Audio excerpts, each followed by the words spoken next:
4 जुलाई से 11 जुलाई 2025 ये तारीख है। दिल्ली के लिए काफ़ी कुछ अलग हो सकती हैं। ऐसा सुनने में आ रहा है कि इस दौरान बारिश शायद सिर्फ आसमान से ना हो सकता है वैज्ञानिकों के कंट्रोल से हो। हाँ, तो आज हम इसी पर थोड़ी गहराई से बात करेंगे। दिल्ली में ये जो पहली बार कृत्रिम बारिश क्लाउड सीडिंग का ट्रायल होने वाला है, हमारे पास इससे जुड़े कुछ पेपर्स हैं, कुछ रिपोर्ट्स हैं, तो कोशिश करेंगे समझने की कि ये है क्या पूरा मामला, कैसे काम करेगा और इसके पीछे की सोच, फायदे और शायद नुकसान क्या हो सकते हैं। तो सबसे पहले बात करते हैं कि इसकी ज़रूरत ही क्यों पड़ी। दिल्ली सरकार, IIT कानपुर, मौसम विभाग सब मिलकर ये कर रहे हैं। ये कोई छोटा मोटा एक्सपेरिमेंट तो नहीं लगता? नहीं, बिल्कुल नहीं। देखिए, जरूरत तो साफ दिखती है। दिल्ली की हवा, खासकर सर्दियों में जो स्मॉग होता है या गर्मियों में जो हीट बढ़ रही है, ये तो अब एक बड़ा संकट है ना। तो ये जो दस्तावेज हैं, उनसे यही लगता है कि ये एक तरह की तात्कालिक राहत की कोशिश है। जब प्रदूषण बिल्कुल बर्दाश्त से बाहर हो जाए तो शायद ये एक उपाय हो सकता है, एक इमरजेंसी मेजर की तरह। ये प्रॉब्लम का जड़ से इलाज नहीं है जाहिर है, पर शायद फौरी तौर पर कुछ मदद मिल जाए। सही बात है। एक तरह की डेस्परेशन भी दिखती है इसमें। हाँ। कि हालात इतने बिगड़ गए कि मौसम बदलने की नौबत आ गई। बिल्कुल। अच्छा, तो जरूरत तो समझ आती है। अब जरा ये बताइए कि इन पेपर्स के हिसाब से ये असल में होगा कैसे 4 से 11 जुलाई के बीच, जब मौसम ठीक होगा। जब बादलों में काफी नमी हो, हवा भी थोड़ी स्थिर हो, ज्यादा तेज ना हो, तब विमान उड़ान भरेंगे। और ये विमान क्या करेंगे कि हवा में कुछ केमिकल्स जैसे सिल्वर आयोडाइड या साधारण नमक, इनके बहुत छोटे छोटे कण स्प्रे करेंगे। अच्छा। से बीज जैसे होते हैं, इन्हें कंडेंसेशन न्यूक्लियाई कहते हैं।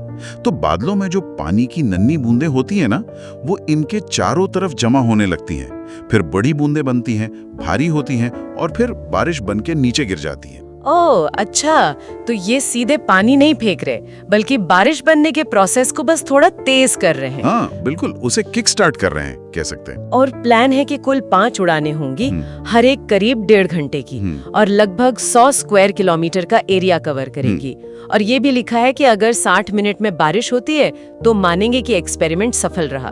ये तो बड़ी टाइट डेडलाइन है तो। और यहीं पर एक जरूरी बात आती है जो इन सोर्सेज में भी है कि इसकी सक्सेस की कोई गारंटी नहीं होती है। सब कुछ सही टाइम पर सही तरह के बादल मिलेंगे या नहीं, इस पर डिपेंड करता है। दुनिया भर में ऐसे एक्सपेरिमेंट्स हुए हैं, रिजल्ट्स मिले जुले ही रहे हैं। मौसम बहुत कॉम्प्लेक्स चीज है, ये सफल हो जाता है, मान लेते हैं एक बार को, तो फायदे क्या दिख रहे हैं? जाहिर है पहला तो शायद यही कि जो खतरनाक एयर पोल्यूशन है उससे फौरी राहत मिलेगी। हाँ बिल्कुल, हवा कुछ घंटों के लिए साफ हो सकती है, टेम्परेचर थोड़ा कम हो सकता है। और कुछ पेपर्स में ये भी है कि शायद ग्राउंड वाटर लेवल को भी थोड़ी मदद मिल जाए, और भविष्य के लिए एक टेक्नोलॉजी तैयार रखने जैसा भी है ये। हाँ, फायदे तो हैं, सुनने में अच्छे लगते हैं, लेकिन फिर वही बात, सिक्के का दूसरा पहलू, और वो है रिस्क और कुछ बुनियादी सवाल भी जो इन रिपोर्ट्स में उठाए गए हैं।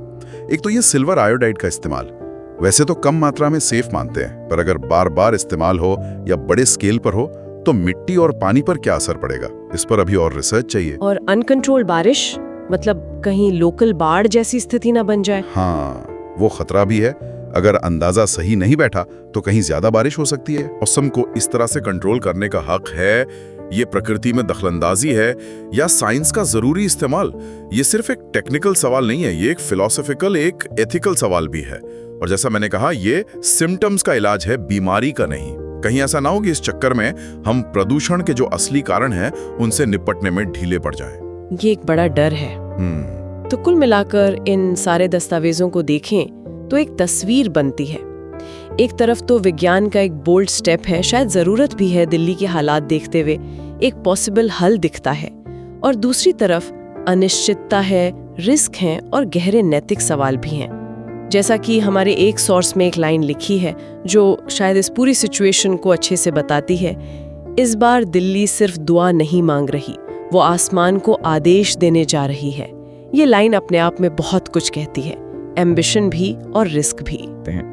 सोचिए, अगर ये दिल्ली में सफल हो भी गया तो क्या फिर हम इसे देश के दूसरे सूखाग्रस्त इलाकों में या खेती के लिए इस्तेमाल करने का सोच सकते हैं? या फिर ये मौसम के साथ एक ऐसी छेड़छाड़ होगी जिसके नतीजे हम अभी समझ भी नहीं पा रहे? क्या वो खतरनाक हो सकते हैं? अगली बार जब बारिश हो तो जरा सोचिएगा, यह हमेशा कुदरत ही होगी या कभी-कभी विज्ञान का हाथ भी हो सकता है।